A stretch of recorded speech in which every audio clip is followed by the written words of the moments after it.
Hi, welcome to Minds Behind Maps. I'm Maxim Lenemend, and this is the latest episode in this experiment where I want to sit down with people who are creating and using anything geospatial to try to understand more about the field and the people in it.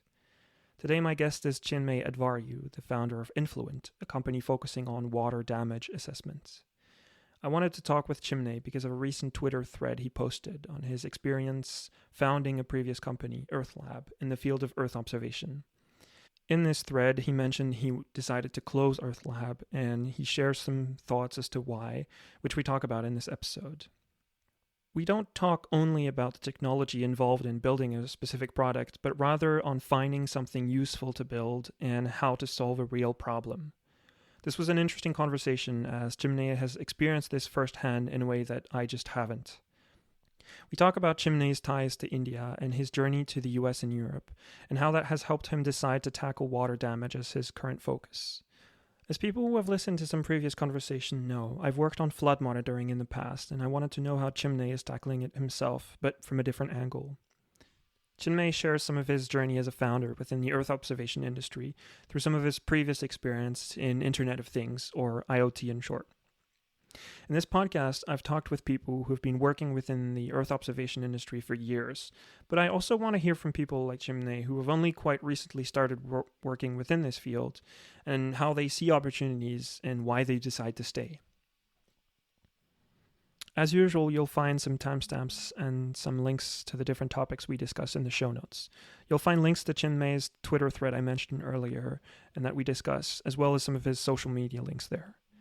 You can also reach out to me directly on Twitter, where I'm at Max Lenemend, or you can follow news from the podcast at Minds Behind Maps on Twitter as well. If you're not there, and you can also reach out to me by email, and that's at minds.behind.maps@gmail.com. Again, all of those will be in the show notes. I hope you enjoy, and this is my conversation with Chinmay Adhvaryu.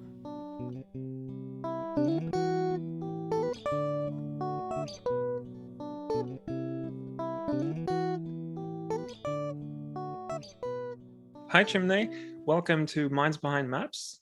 It's great to have you. Thanks for coming over. As you probably know, I ask the same question to everybody when I start the podcast. So I'd like to ask you how you would describe yourself. Well, thanks, Max, for having me over. Super excited. Let me check my notes for those questions. I've had like different renditions here. No, just joking. Today I was thinking about this. How would I answer this question? And I think I am just a curious person. That's how I would start. Part of my identity is tied to being Indian. And you will see how that's important later on as well. But I'm just a curious person who's an engineer, so who has some basic understanding of mathematics and physics, and just tries to apply that to some of the more important problems of our time. Yeah, and I love flying. Oh, cool. That's why I'm an aerospace engineer. Yeah. And hopefully one day I'll get my license as well. Yeah. Nice. So I think that's how I would describe myself, at least. Yeah, that's really cool. So let's start there. You say you're an aerospace engineer. I can totally relate. I'm one as well. Yeah. So how does someone that's curious go through aerospace engineering and then our field, which is not really aerospace engineering, that much anymore. Yeah. Can you kind of walk me through kind of how all of that happened? Yeah, it was actually curiosity as well. Few years ago, I think this was 2018, I was helping a friend with some API issues. That's how he described it. Okay. And it was Python, and I went and looked at it, and it was Planet Labs API, and that got me curious, like, oh, all this satellite data, I didn't know that this existed. Right. So that's what kind of started the journey. And then back then, Planet Labs had free access to data for California, at least. Okay, yeah. Yeah, so I just started playing with that data, and like, as one does, my first thing was, let's count ship. because that was like the most easily available algorithm at that point. Um, and that got me thinking, like, okay, if all this data is available, there must be a lot of people using this. Oh, right. Yeah. Yeah, and that's like a very typical rabbit hole for a lot of people in our industry as well. That, oh, I have this data, what can I solve with it? And that's how I went about it. So I just started talking with people, at least in my network, because previous to this, I worked with one of the largest cold storage companies in the world, and they had to deal with a lot of logistics issues and operational issues. So I started thinking about like, oh, can this be, can some of these issues be solved with this satellite data? Right. So I just started checking with people, and the answer I got was either they were not aware that if this data can be useful to them, or if this data was available to them as well. A lot of them had just assumed only hedge funds were interested in this for counting cars in Right. grocery store parking lot. So yeah. You were already familiar with like how to access that data, just like using things like Python and you mentioned algorithms to be able to count those ships. So you were already familiar with those things when you started doing that? Yeah, it's like when I helped my friend, I would just, after that, I would just spend a few hours on weekends uh, to play with it. And that's how I built a lot of that initial understanding of it. I'm not an Right. expert by any means. Even today, like a lot of the deep learning stuff or a lot of the SAR specific technical stuff, I wouldn't claim to be an expert, but I had Right. enough understanding of what was possible with it, and started to understand where the industry was going. So Right. Right. Right. And so what happens after that? So you start playing around with it, you start talking to people and realize that they're not leveraging that. So what happens there?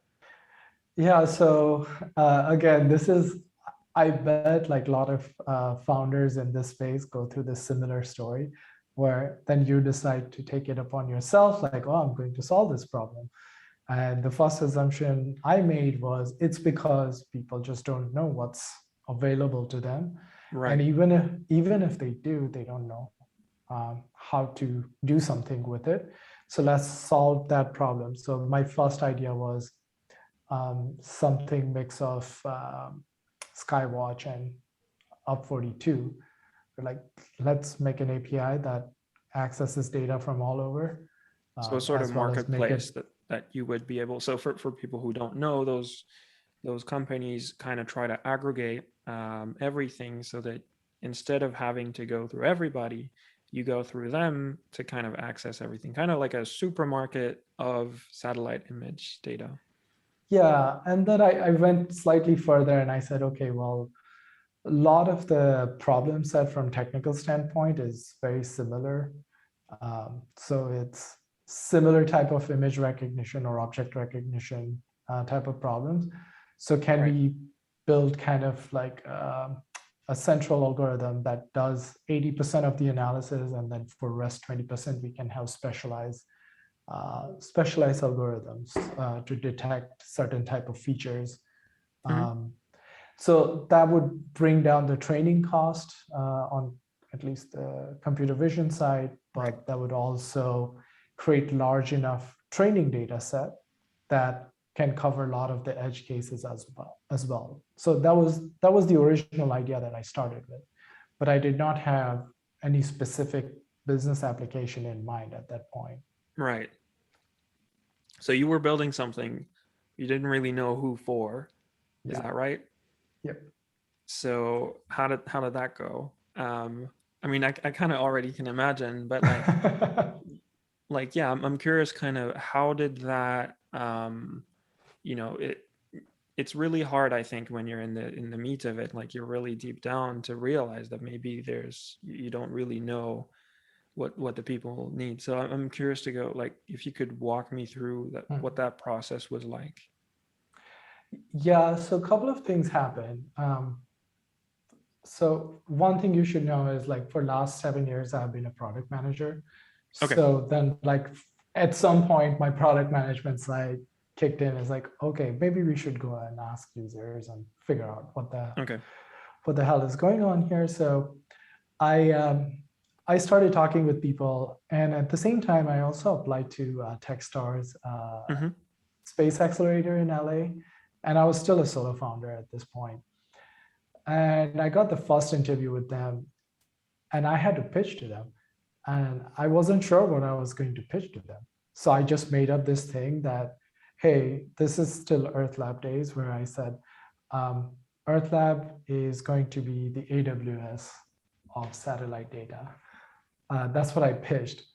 Um, I did get in, or the company did get into Techstars, but So the yeah, managing. sorry, the Earthlab was the name of the company that you had started. Yeah. Yep, exactly. Sorry. Yeah, I should have mentioned that. No worries. And the managing director at that point of Techstars, he connected me with someone else um, in Singapore. Mm-hmm. And the Singapore Techstar managing director connected me with one of the shipping companies in Singapore. It's like, hey, they might be a good candidate for what you're doing, because at this point I still had just counting ships. Right. So this was like the start of a whole journey of learning a lot of different lessons throughout this process, which lasted for like about 14 months. Okay. And if you look at any founding journey, like this 14 months is, for whatever reason, is like a critical point where founders either decide to throw a towel or like pivot or something. Okay. It's a very important moment in like a startup journey for whatever reason. So yeah, and I can go more into that as we talk more. So yeah. So what happens? Like you if I understand correctly, you you talk with those people about your idea of doing ship monitoring. What kind of happens from there? Are they like, oh, this is great, or like, we've had 7 people try to pitch us that idea before, or like, this is great, but we have no idea how to use it? Like, I'm curious to know like what happens on what sounds like a reality check, maybe. Yeah, it was a great reality check on multiple levels. So the first thing was, they were not interested in counting ships. They Okay. operate ships. They manage a lot of the iron ore in the world. So they ship it from mines to like places where the iron is in demand. So they're like, no, we don't want to count ships. Like, we know how many ships there are. Oh, right. Yeah. Right. But they're like, what we would like to know is how much iron ore is sitting, or coal is sitting at specific port. So these are open pits. Is this something you can do? And then second thing they were interested in was progress on all the ships they have ordered from shipbuilding yards. So they wanted to understand, like, once a month, like if there's going to be a delay or not in the delivery of those ships. And at this point, I was like, yeah, sure enough, like both of those things are doable. Right. And I constructed a business case and everything. And this is when like reality started to hit home. Because one, just optical imagery was their expectation, and their expectation was not some number. They wanted to actually look at physical oh, right. or So they wanted to look at photos. okay, they didn't want the analysis about the results of that said, this is how much ore is sitting in this port, and maybe like a time series or something. They wanted an actual image of like that, and they interpret it themselves. Exactly. And they were fine as an ultimate goal. They were okay with the analysis or time series data, but at least initially they wanted like some way to verify that what we are sharing with them was actually is on the ground, or that's what was happening on the ground. Do you think that was a trust issue, as in like they wanted to be able to verify what you were what you would have told them as well? Yeah, definitely. And they were also wanted to understand what they were paying for, because Yeah. one of the mistakes I made was I, at least in like the pricing conversation, I turned this conversation into uh, cost plus. Okay. And I've done some pricing in the past, and this was like, you never do that. You want to do like value-based pricing. And in this specific case, what I had done was tell them, oh, well, we can't have high resolution or ultra high resolution satellite imagery if this is what you want to pay. Right. So at this point, like they were really expecting some sort of imagery to look at before they can trust us to say, okay, this is what you're saying is true. And what I did was I actually manually annotated a lot of the imagery because there was no training data set at this point. Yeah. And I didn't want to spend thousands of dollars to like create this training data set Yeah. and then having customers say like, nope, this is not working out. So I started manually, and when they looked at the manual annotation results, there were a lot of details that only they would know, that I wouldn't know while annotating it. It's like, how do you actually measure a pile of iron ore? How much volume is there? Right. And a lot of those details were not known to me. So, Okay. Right. yeah. And for me, like a greater lesson there was this industry specific knowledge was super critical. It's Okay. in any data related business, we generally say context is king. And this was a great example of this. In my previous life, I worked in industrial IoT. And it was similar thing, like just providing data was not enough. You had to contextualize this data as well. Right. And I was seeing the same pattern here as well. So yeah. So because you're trying to solve someone's problem, you need to understand their problem as well, and not just put like a CSV on the plate and be like, oh, there you go, problem solved. Right. Yeah. Yeah, exactly. And I think on top of that, we did not establish like very clear guidelines on how much accuracy we are looking for, how are we going to verify this accuracy. And these are some like good business lessons to learn, especially as a first-time founder. But also, I think this issue becomes very particular in Earth observation industry because there's lack of ground truth data to say who is telling the truth, right? Okay, right. So back to the trust problem, I would guess, is that we can make our analysis, but in terms of convincing people that those analyses are worth something, being able to validate those. Am I getting that right? Exactly. Yeah. Yep, exactly. And so you decided to kind of end Earthlab after that. I'm curious, what was the moment where you decided to say, okay, this is not working? So actually, there was one more step I went through. Sure. And Joe was actually quite instrumental, Joe Morrison. So I had connected with Joe on Twitter, and then we're just chatting back and forth time to time. And then he pointed me to this Earth observation competition that the Asian Development Bank had put out. And I decided, okay, let's apply for it.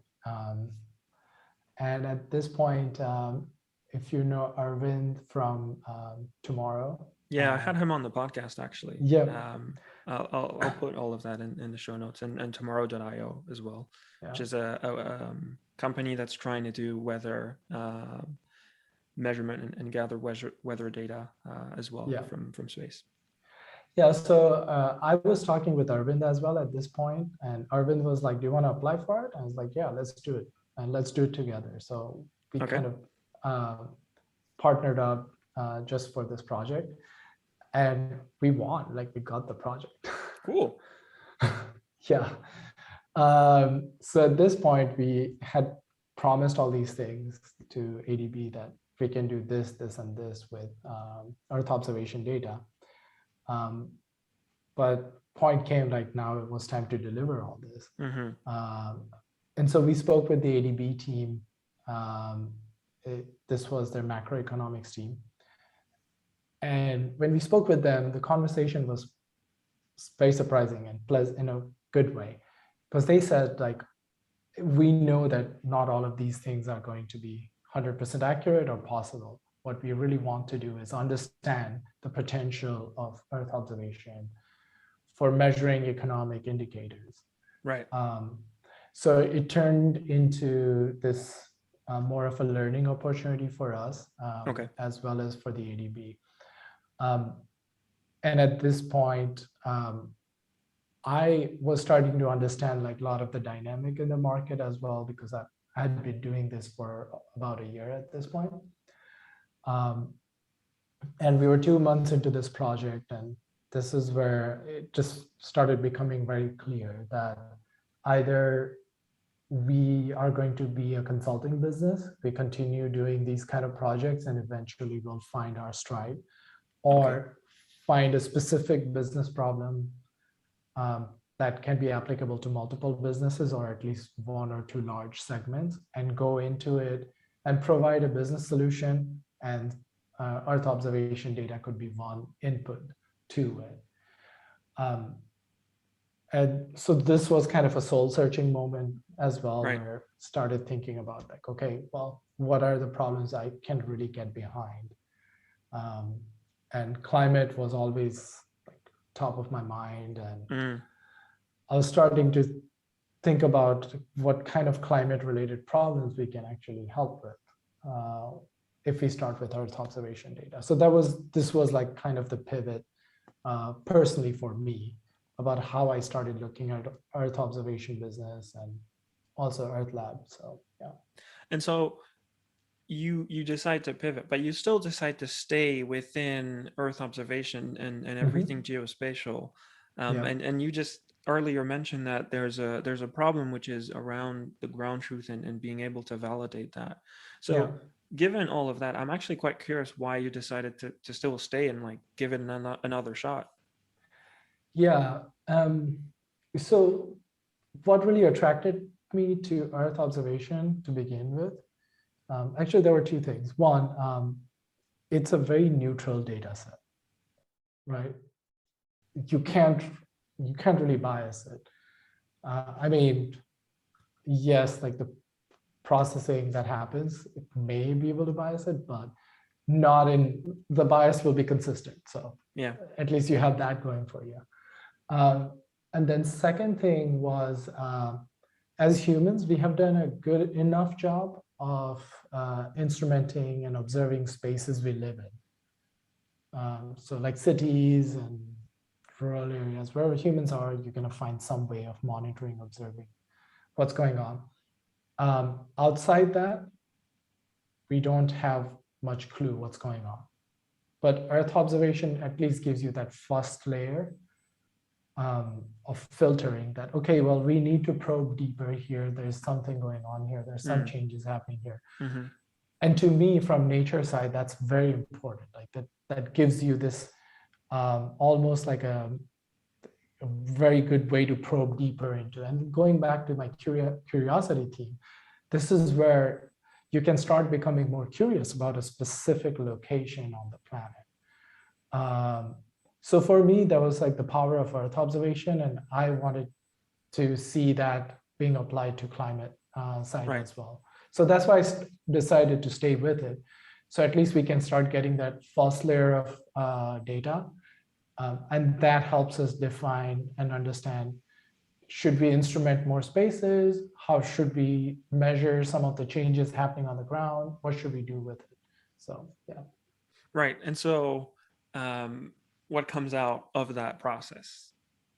Because here it seems like now it's a little bit the other way around. Like you've found the problem, at least a category of problems that you want to work with. And it turns out that this is a good tool with it, like Earth observation is a good tool. Yeah. So yeah, what kind of comes out of that? So a couple of things. here that like kind of came together. Mm-hmm. So first thing, like a lot of Earth observation companies looking at climate, they start with climate risk side. And when you talk about climate risk, generally wildfires will pop up. Yeah. If you Google search, it's generally the first thing. And the thing with climate wildfires is it takes a lot of emotional space. So there was a lot of focus and money going in there. But when I dug a little bit deeper into it, I realized that there are already very good companies working on that problem, Mm-hmm. either on detection or prevention side or monitoring side. Um, but water was still largely ignored. Um, and almost like 90% of the natural hazards we have in the world have floods as secondary hazard associated with it, or droughts as a secondary hazard. Mm-hmm. But there were not that many companies actually visibly at that point were Right. actively looking into it. So that was one thing. And then second, the place I come from in India, we've seen a lot of floods there. Mm-hmm. And floods have had played like a major role in shaping the history of this city. So in fact, like the day I left India to go to the US for my graduate school, I had to leave 2 days earlier because there were floods. And if I would have stayed back, I would have missed my flight, which back then my parents didn't have a lot of money to pay for another flight. So I couldn't say proper goodbye to my friends and family and stuff. It's a small thing, but still like floods have always been around in my life. So to me, it was a good opportunity to look into. So we just started talking with a lot of insurance companies and also people who would have large number of assets distributed across the world. And Right. yeah, like whether it be hurricane or flash flood or some sort of riverine flood, it was important to them.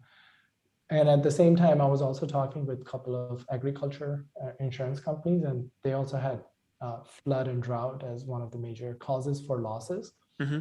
So this is where I found conviction that, okay, water cuts across a lot of the climate risk problems, and we need to start understanding it. And there are a lot of dimensions to it as Right. well.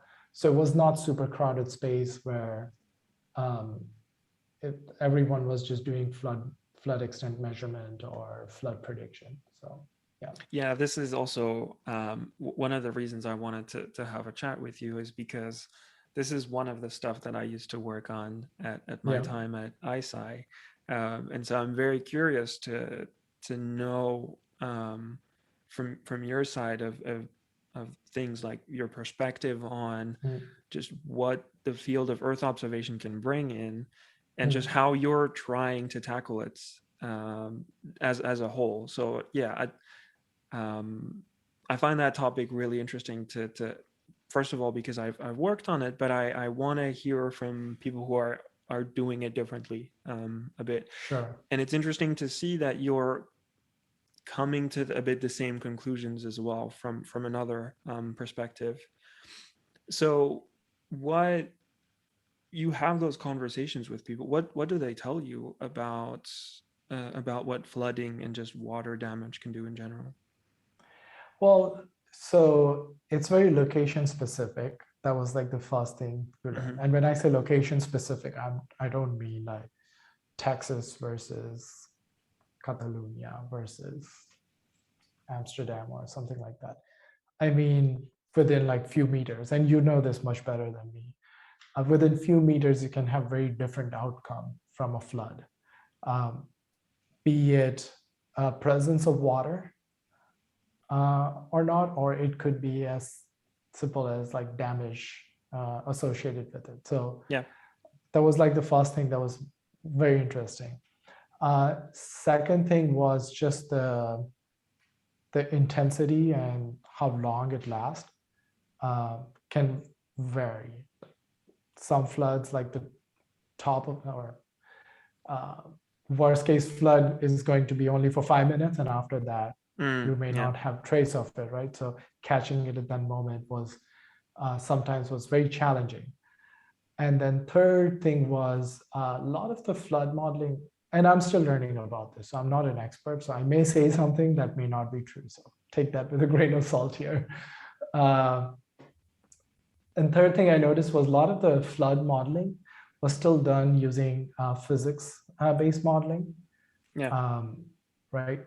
Which in university, my focus was computational fluid dynamics. So I mean, Right. I understand some limitations of like if you're going to model movement of water at that large scale, what are the challenges? So there was still like a lot of parts that was um, understood, if Mm-hmm. I may. Um, and one of the things I also noticed that there was a lack of a lot of validation data as well, Right. right? And it goes back to the the properties of flood or like what happens during flood. It's hyper local, plus it can last for only a few minutes to a few hours.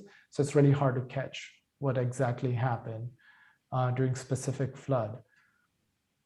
So those were some of the common trends. And then also on market side, I noticed a few things, which especially in the US market, um, in a way, flood insurance market is propped up because there's a backstop by federal government. So right now, um, there is not a lot of focus going into optimizing portfolio Okay. using better data sets as well, which was very peculiar as well. Um, Is that a and, lack of data that's just accessible about these things? I think it was probably true a year or two ago, Mm-hmm. but not anymore, especially like some of great work coming out of First Street Foundation. Um, so I don't think that's true anymore. Now the question becomes whether there is incentive from insurance company sides or um, a real estate company side to actually use that data to optimize or change something. Right. And if you think about floods, especially flood insurance, is just a financial instrument to manage the loss, Right. but it hasn't become an instrument to bring about change, to prevent the loss altogether. Right. So we're more like compensating after something happens and like assessing the damage and being like, all right, this is what happened, rather than taking action to prevent all that damage from happening. Exactly. And of course, like insurance companies are in business of providing insurance. They're not in business of saying like, hey, we should, although there are some good insurance companies who are doing some great work in that area as well. Mm-hmm. And the National Flood Insurance Program also mandates that certain type of resilience is built if you want to be qualified for flood insurance. So it is becoming an instrument of change, but it would be great to see it at a larger level as well. How do you see that happening? Sorry to cut you off. How do you just curious? How do you see that? Yeah, change happening. Well, so I see this playing out in two ways. So, Yeah. so the first way is status quo. We continue down this path, and soon enough, where there is an uptake in flood insurance, because you also have to keep in mind, like not everyone is buying flood insurance today from homeowner side, for example. So people who are actually buying or needing flood insurance, soon the risk of flood is going to be so high that insurance companies will have to think twice before insuring it, or they're going to have to charge really high amount of premium. So what's going to happen is either there won't be any flood insurance market or large enough flood insurance market. So insurance companies may not have enough incentive to continue investing in R&D for it. Or it may happen that the risk is so high now that if we really want to develop this market, we need to spend some money to bring that risk back to some level where it's manageable, where it's affordable for both parties. I'm hoping for that second scenario where that it goes, well, hopefully we don't have to wait till it gets really high, and Yeah. business leaders have enough foresight to see like, okay, well, we may not have a market here if we don't do something about it right now. So the second scenario, as I said, is bringing that risk back to a manageable level.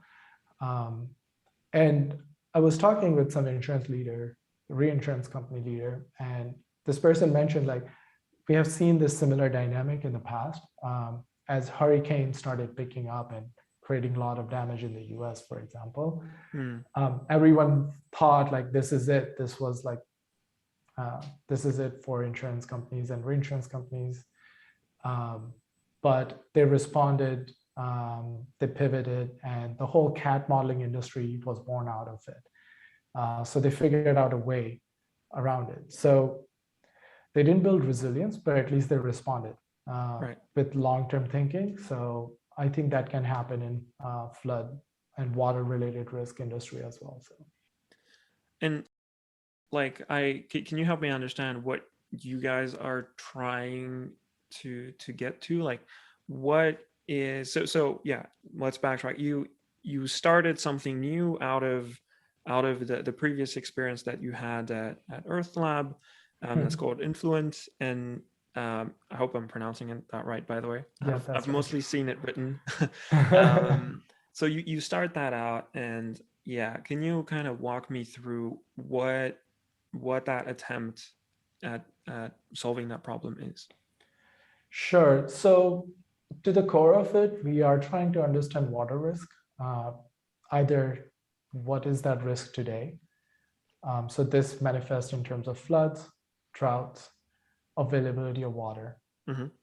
um, and then how will it evolve in the future? So that's the second part of the question we are trying to answer.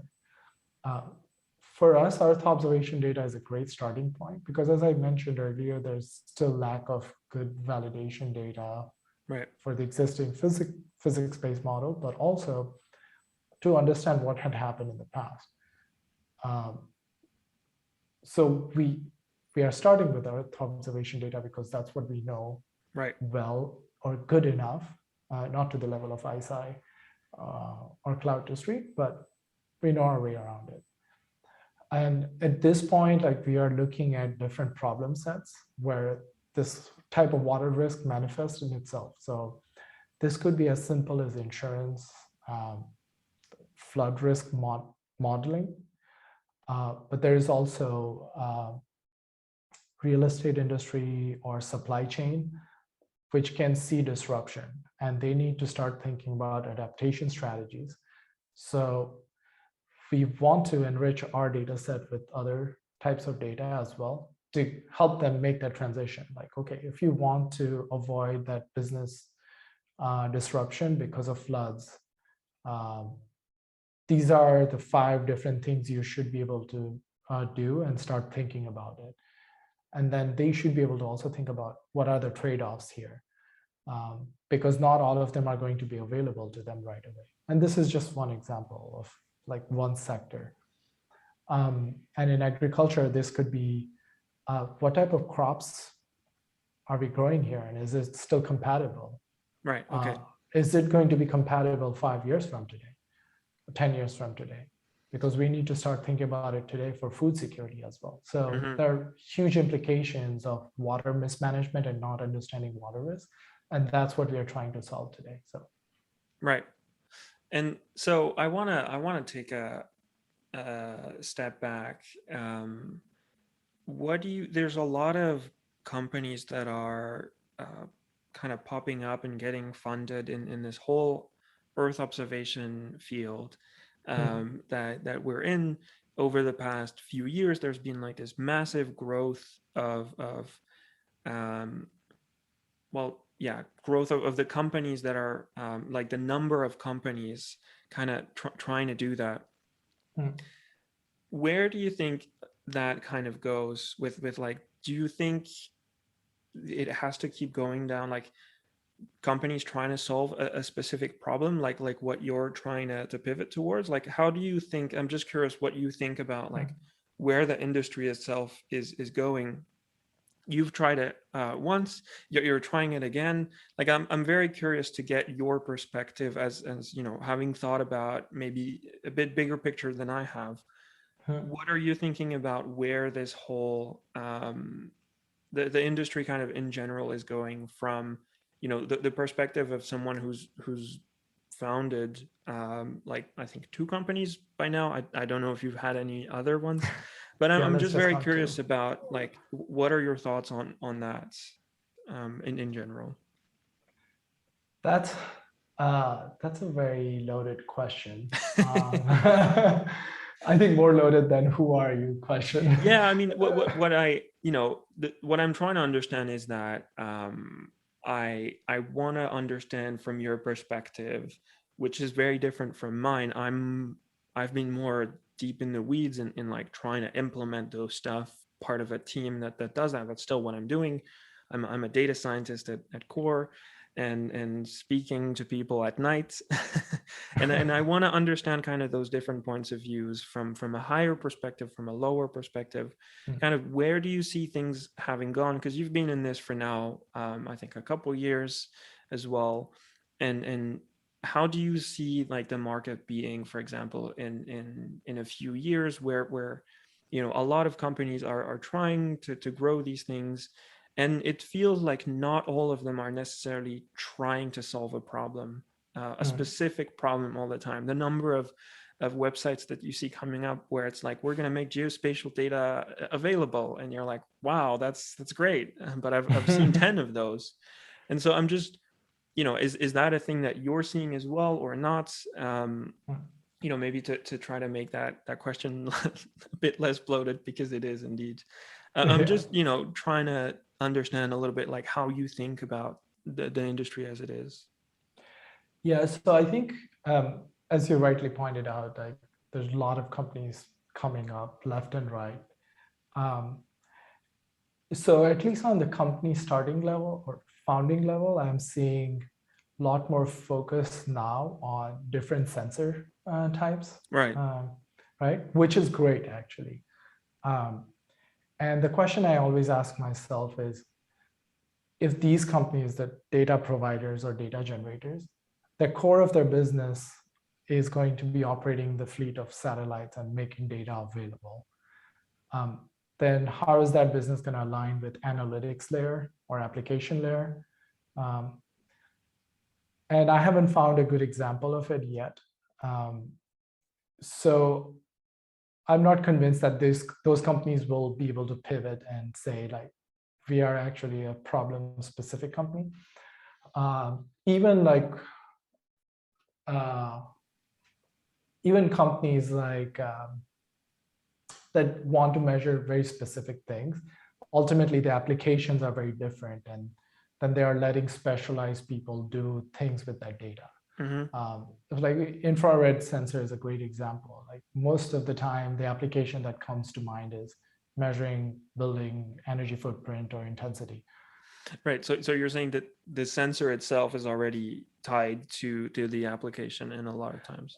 Well, at least that's how it's presented to us. But Right. I don't think when you actually look at these companies' websites, at least like they're either trying to figure it out, like where else we can fit, because they are a satellite operations company. They are not actually an analytics company, or they have Right. they haven't, right?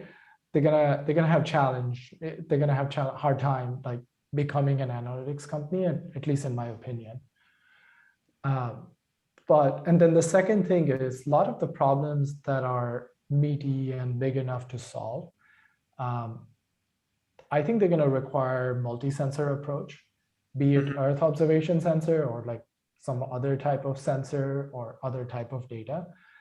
And we have already seen this, like where an optical data company is not going to sell their data to a SAR data company easily. So the collaboration, unless you're like a large company like Maxar or Airbus, you're not going to have that luxury of being able to get access to multiple types of sensor data. So that's going to be the other challenge for these sensor or data provider companies. And then the second part is like the analytics company, like how Earthlab started, right? Oh, we're going to make geospatial data more accessible. I'm sure I've used that line on Earthlab's website at some point. Why do you think that line comes up so often?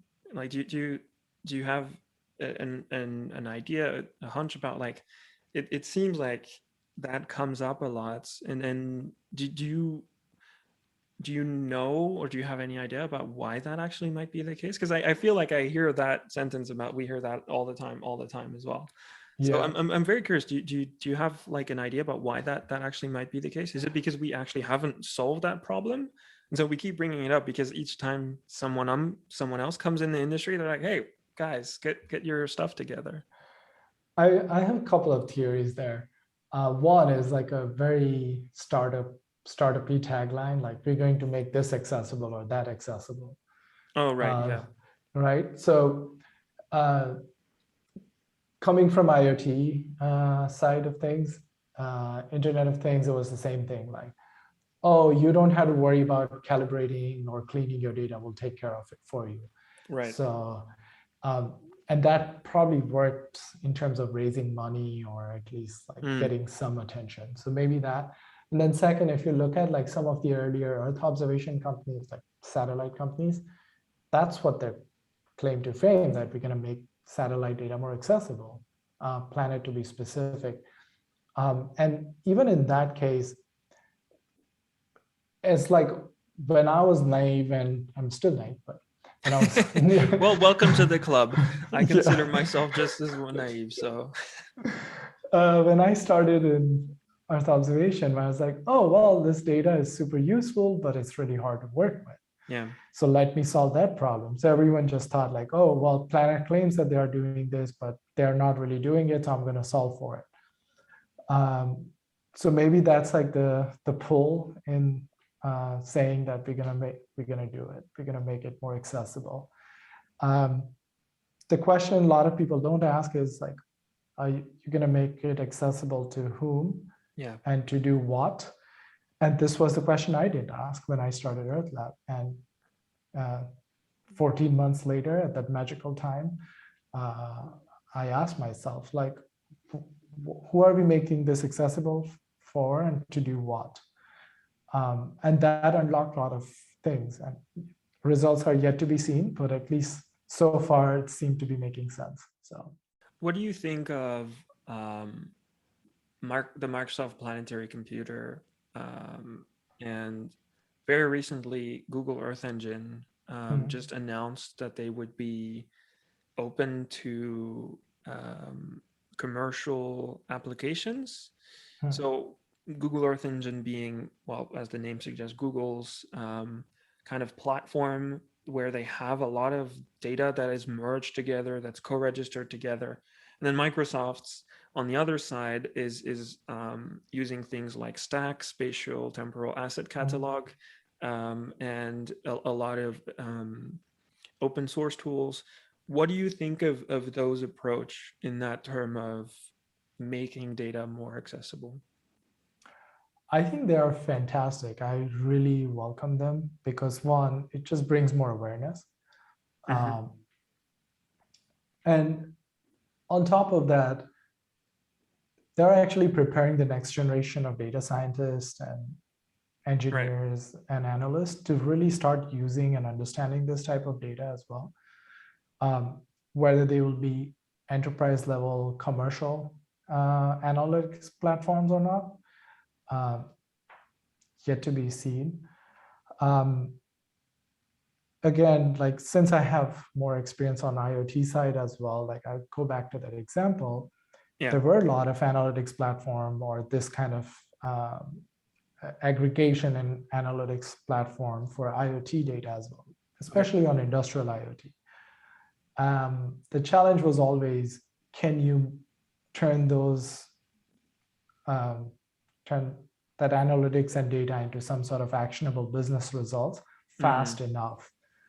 Um, and if the complexity of the data in itself is a problem, enterprise adoption is not going to be easy. Their core business is, especially if a company's core business is not interpreting this kind of data, they would still look to someone to do that work for them and have some ready made solution. Um, and this kind of like, this challenge exists not only for those big platforms and analytics companies, even for startups. Like during customer discovery phase, ideally you want a pilot customer who will be able to co-develop your product with you, right? But since you are supposed to be the expert in Earth observation data and interpreting it and processing it and analyzing it, you're not going to get a lot of help from your customer side. But the customer can still provide you with very good business context. So take that, and now if a customer has to not only provide business context, but as well as the analytics and all the technical know-how of using Earth observation data, I think the adoption is going to be much slower and much more challenging. In industrial IoT, a lot of projects failed not because the results were not good enough, because you could not get to results fast enough. As in they being developed? Is that what you mean, or what is fast enough in this context? Yeah, so what we saw was when I worked at Industrial, when a company starts on an IoT project on their own, they will install sensors, they will start getting this data online and stuff, and then do something with it. That whole process would take them anywhere from 9 months to 18 months. But a lot of enterprise successful projects, the ROI is very short, like especially for these kind of early adopter projects, you want ROI to be like 6 months or less.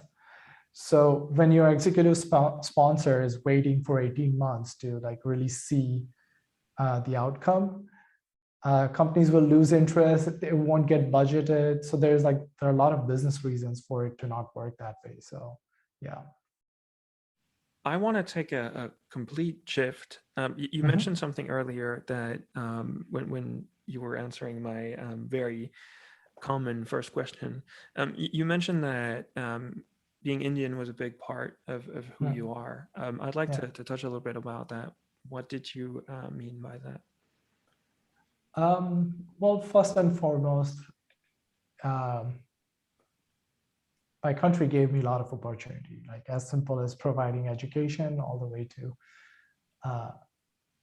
the foundation it built and like the reputation India has across the world that has helped me. It's like a tailwind that you always have. Second, if you ask this to any Indian, a lot of them would say like they feel like they have some special responsibility. They won't be able to tell you what exactly is that, but they think that they have some special responsibility in this world. So that somehow I carry with me. And not in the sense of like saving someone or anything, but to participate in this world and do something good with the opportunities you have. And that has been a major motivator for me in my career as well. Like things I did, I had a chance to work for an oil and gas company, and I don't think that they're not doing valuable work, but at the same time, my values didn't align with it. And I was able to like make that decision, even though I was in a pinch, that like, no, this is not something I want to do. So on decision-making level, it drives parts of me.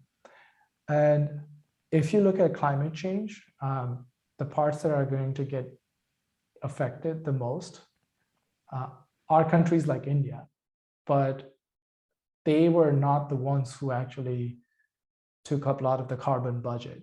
They are not the ones who actually developed themselves using a lot of the problems we have.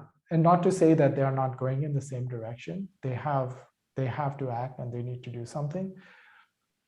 But a lot of the people in these countries, they don't have platform, voice, or privilege to say something or to do something and to get themselves out of the harm's way. So I feel a little bit of like empathy, and that, okay, can we do something for them with the access and opportunities we have? So this is why like India, I see it as like also like a conduit to reach out to people from other part of the world who are in similar situation. And throughout my travels, like this has resonated really well. Like as soon as I say I'm from India, people have really warm response. And so, yeah, it's a complex topic for me, but I think it drives a lot of decisions and it builds my value system. So that's why it's very important too. And how has it been? Because you mentioned you moved to the US. I think you said to go study. Yeah. How has that been? Kind of how has that process been? I know that in the US and in Europe, a lot of the time it's very self-centered, and so I'm just curious to know how that experience kind of has been carrying that baggage that you had, and just having a cultural difference in just in the way of seeing things, in the way where people talk about the problems they're solving, just all of that in Hmm. general.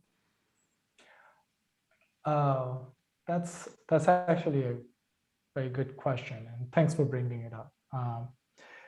So first, like one thing you learn in India is dealing in gray areas. Like uncertainty is always there. Right. So it also creates or it prepares you for this thinking of like things are not always binary. And the reason I say this is just because I have love for India doesn't mean I can't have love for Yeah. the US and Spain and Europe now, right? Um, and just having that knowledge and having that knowledge part of me made my experience in the US as well as now in Spain very valuable and enjoyable. Like I was able to connect with a lot more people. I was able to immerse myself in the culture really well. Um, and in terms of like looking at problems, like I still learned a lot.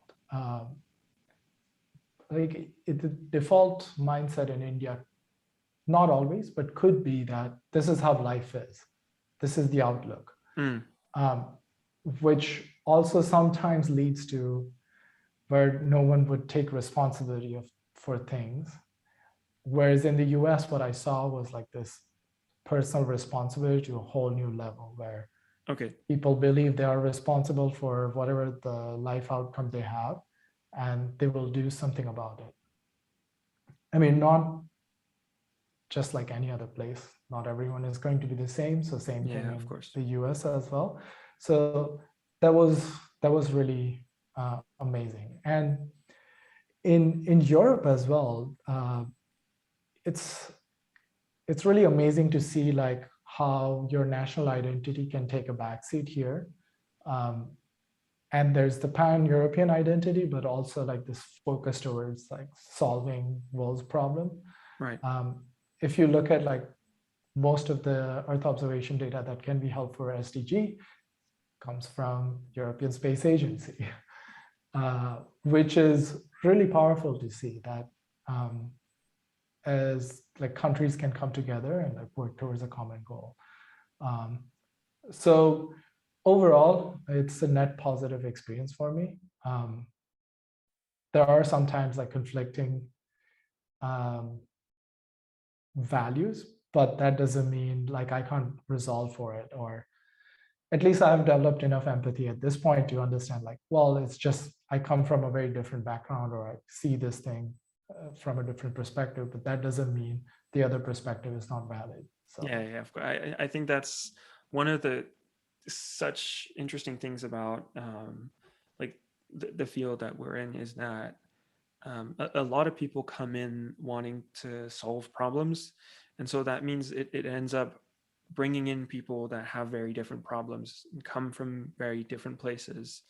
Um, and to me, that makes this field just so rich. And why this making this podcast is so interesting is to see that, you know, among the people that are trying to solve problem, I think talking about climate, I think we're a generation that's kind of growing up with this thing about like it's kind of gonna come out knocking at our door soon, and so we'd better start doing that. And there's something quite powerful about seeing that crosses borders as well. Maybe it's a little bit naive to think it's going to unite some people, but at least kind of hearing that, you know, people are trying to solve those problems and they come from different places and they have different cultures, I think is great, especially when then it comes to being in this field where I think we definitely have not all the tools, but some of the tools to at least be able to have a certain change on that. Yeah, and to that point, like it's also the diversity of solutions now you're seeing from our Yeah, generation. exactly. It's amazing because I spent 4.5 years in Silicon Valley, and Okay. a lot of the solutions that come out of Silicon Valley are typically about techno solutions, or Right. they're technology-oriented solutions, which is great. But we haven't put a lot of thought into climate justice, or um, also there is like a public relations problem when we talk about climate crisis. Like, how come we have so many people who can still deny or not understand where the planet is going? And what we are seeing now is, instead of just looking at it as a scientific problem, we are starting to realize it's a cultural, social, economic, as well as scientific problem that's in front of us. And we're going to need every type of talent. Um, and this every type of talent, they're going to have to do their best work in order to actually move the needle here. So, which is very energizing. And right now we are in Techstars, and this is what we are seeing. Like, you see all the founders from different backgrounds and different countries, and the amazing work they are doing is just fantastic. Can you let's go a little bit actually at that. We didn't really go over how has that process been at Techstar. Can you just first of all explain a little bit what that is, and then kind of how that process has been to work with them? Sure. So for those of you not initiated, Techstars is an accelerator, just like Y Combinator.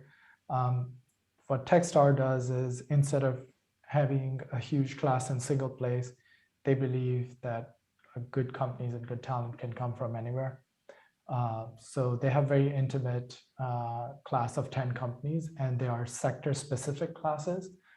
So the program we are in is a sustainability program. It's in partnership with the Nature Conservancy. So Techstar generally find like an industry partner. And the whole goal of this accelerator is accelerate your business building or your impact building. So that's the goal. And as such, they provide you with mentorship, funding, tools, and advice. And it gets amplified via their network. So that's what Techstars is. And we got accepted for this year's class, and we started the class in September. So we are still halfway through the program, but so far it's been like drinking from fire hose. Some of the mentors you get to meet, they have built amazing companies, sold them. They've worked with UN Ops, they've worked with White House.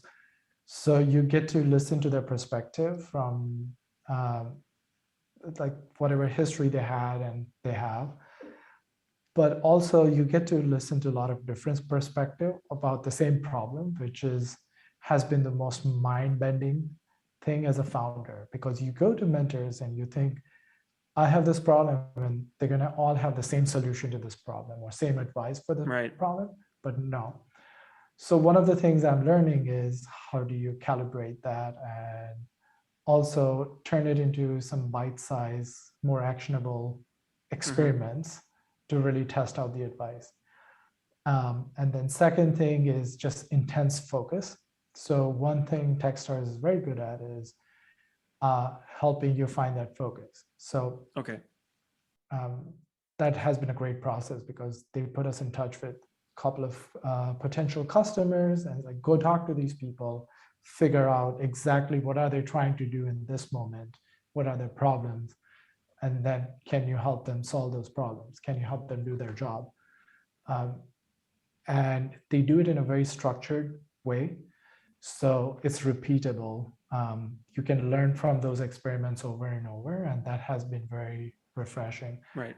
And then the greatest part is the people that you surround yourself with. The managing director of our program and the program staff, they've been just absolutely amazing. And all the other founders that are in the program, they're very inspiring because you see them. Some of them are at the same stage as us. Some of them are a few steps ahead of us.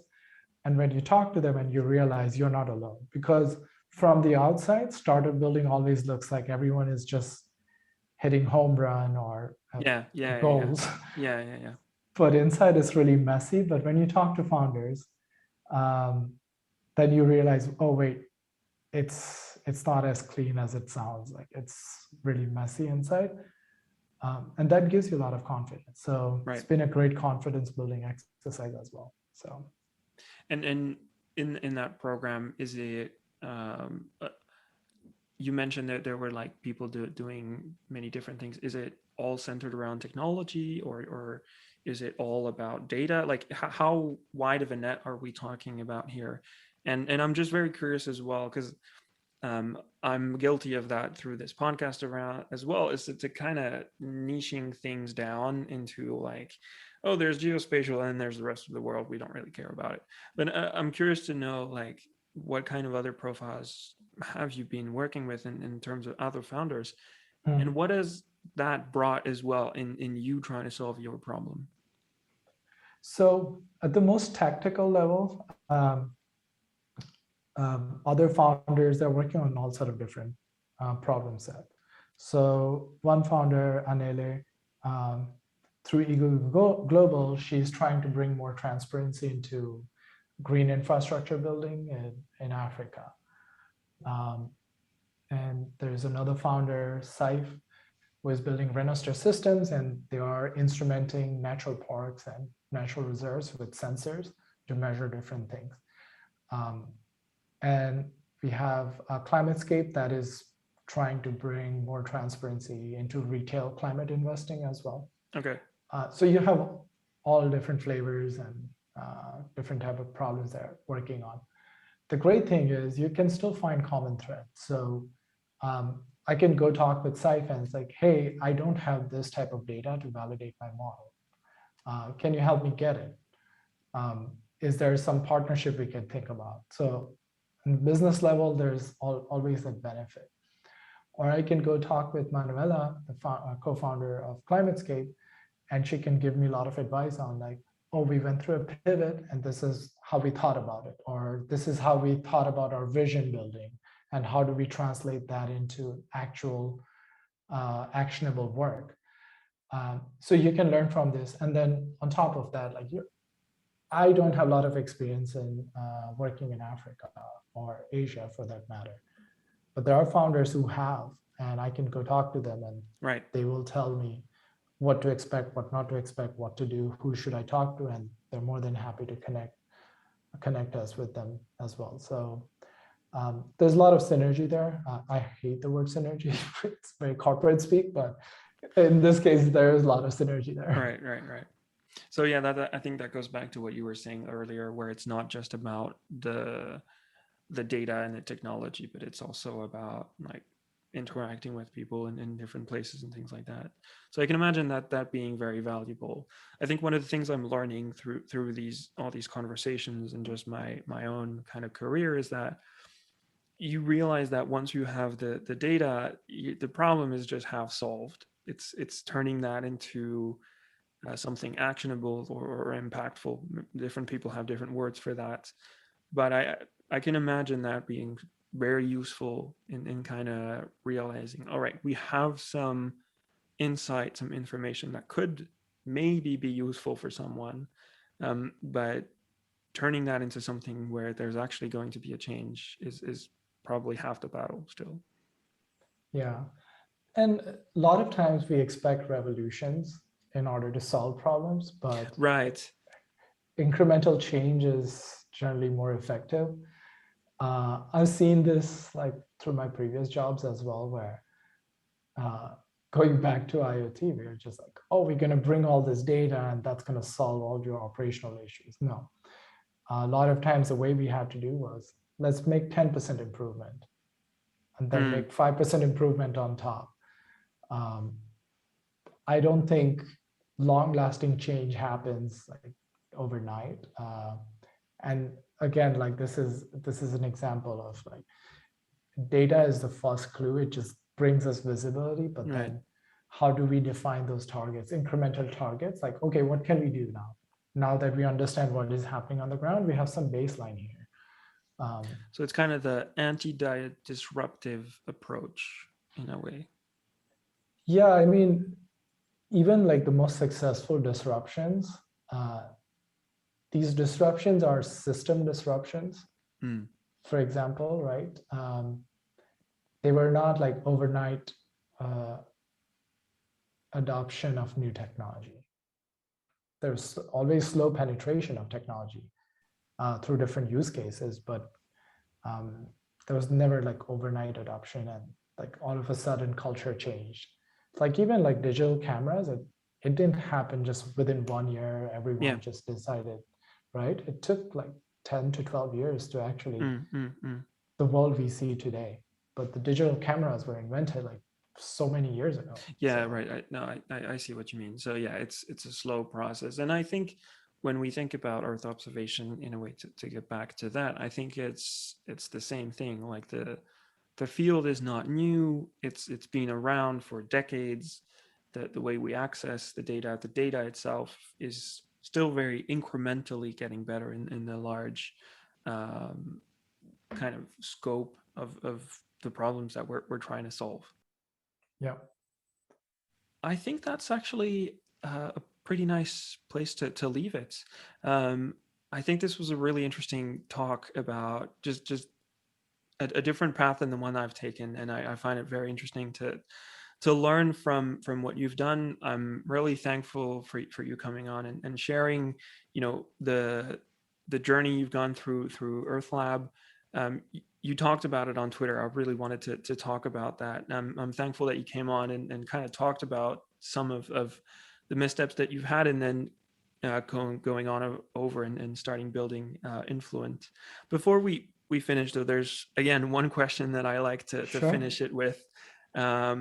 And so, yeah, I try to ask if there's any book recommendations or podcast actually, or documentaries or anything that you've come across recently that you think would be interesting for Earth observation or for anything else, but just that hasn't impacted you in any meaningful way that you think would be worth sharing. Wow. I'm going to give a fun book recommendation. Yeah, let's do it. It's called Enemy of the Mankind. Yeah. It's about a pirate named Henry Avery and how he was pivotal in British Empire's rise in India. So it's based on true story. Okay. And a lot of the book takes place in my hometown back in India. So which personally was really cool because some of the locations they mentioned, like they still exist and I've been there multiple times. So, but the book is also very interesting because you see some of the patterns that are repeating in a way. And I just find it very cool to just see the history repeat itself. Not to be pessimist, but at least if you can find that pattern that history is repeating, that's when you intervene or you can try to change something versus just being oblivious and not learning from history. So this is why I think this book is really cool. And it's a fun read as well, if you like pirates. All right, that sounds pretty cool. Great. Well, Chinmay, thanks a lot for coming here and spending some of your valuable time with me. This was a really fun, interesting conversation. Well, thanks so much for having me, Max. Really had fun talking with you and looking forward to listening to your podcast.